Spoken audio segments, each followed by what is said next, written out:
Hi everybody, Dan Illman here taking a look at the feature race at Del Mar on Sunday. Let's throw up the field for race number 10. It's the CTT and TOC Stakes. We're going 1 mile and 3/8 on the turf for fillies and mares. Very competitive, evenly matched groups. Several important handicapping factors to consider. First and foremost, the distance. Who wants to go this 1 mile and 3/8? We've got horses coming off layoffs, horses in very sharp form stepping up in distance, stepping up in class, and a couple of horses dropping in class as well. The pace could also be very important. As we take a look at the Timeform US Pace Projector, I agree. I think the number 9, Miss Pantour, is going to be on the lead, and she might have it as easy as she wants. There just doesn't seem to be any other speed in the race. Miss Pantour is fresh off of the layoff. She likes to be close to the pace. She likes the distance. There are things to like about her, and if she backs this pace down to a crawl, she could be very tough to catch. Let's analyze the field in post-position order, beginning with the 1 meal ticket. I've always been a fan of meal ticket. I will readily admit that she kind of underperforms in these stakes races. She is running back on relatively short notice after racing in the Burbank at Golden Gate Fields last time out. She didn't set the world on fire in that race, but she is getting blinkers on. She's raced with blinkers in the past, and she's done pretty well with them, and she has some back races that make her competitive with these. I think she's the kind of filly that can get a good trip from mid-pack in here. The distance is a question mark, although her pedigree indicates that she can get it. Again, I've always been a fan of meal ticket, and she's going to be a good price in this race. She might be a sleeper to use, at least on the very bottom of single race exotics. One of these days, she's going to run one of her faster races at a big mutual. The 2 is Maxim Rate. She's sharper than meal ticket. Let's watch her last race at Del Mar going 1 mile. She was able to save ground near the back of the pack. She finds a beautiful hole in between horses, and she shoots on through to win, and she was flattered when the runner-up came back to run second in the Grade 2 Yellow Ribbon the other day with a 92 buyer speed figure. So Maxim Rate beat a good field. She's in good form, and she's now going third off the layoff, perhaps cycling back to her best form for Simon Callahan. The distance is the big issue. She's going to now stretch all the way out for the first time. Her pedigree, I don't know if I love it going 1 mile and 3/8. I'm not sure I love the exchange rates going that far, but this is a filly that's always shown potential. In her second lifetime start going 1 mile and 1/8, she showed off a really strong kick, and I think with the right trip, and the way Rispoli's riding right now, we've got to figure this filly's going to get a good trip.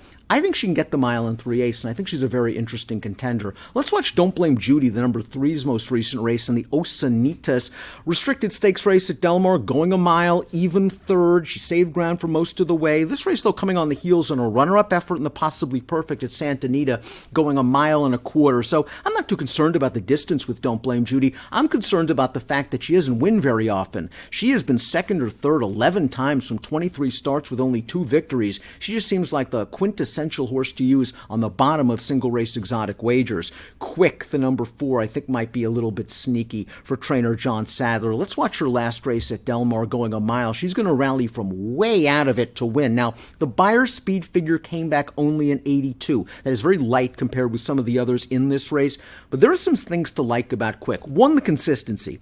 She's run 4 times in North America. She's hit the board every single time.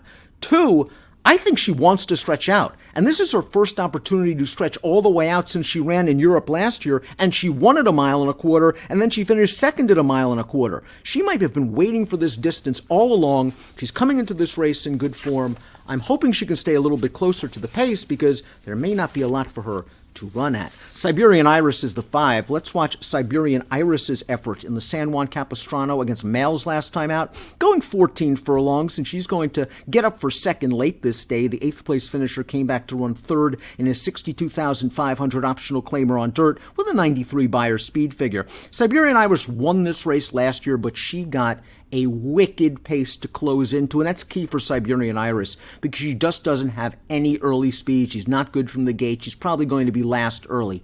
You can depend on her to make a good run. We obviously know she likes the course and trip. I'm just not sure she's going to get the same setup that she received when she won this race last time. Catch the Eye is the number 6. She was in against males last time out, stretching out to this distance. She was far from embarrassed. Her prior race was a victory against fillies and mares, but it was only only against non-winners of one other than optional claimers, and she's now taking a big step up in class. I wonder if Catch the Eye is ready for this company right now, and I kind of feel the same way about the 7 Imperial Creed, who was dangled for a $40,000 tag last time out at Del Mar, and she ran an okay third behind Pretty Point, who we'll get to in a little bit.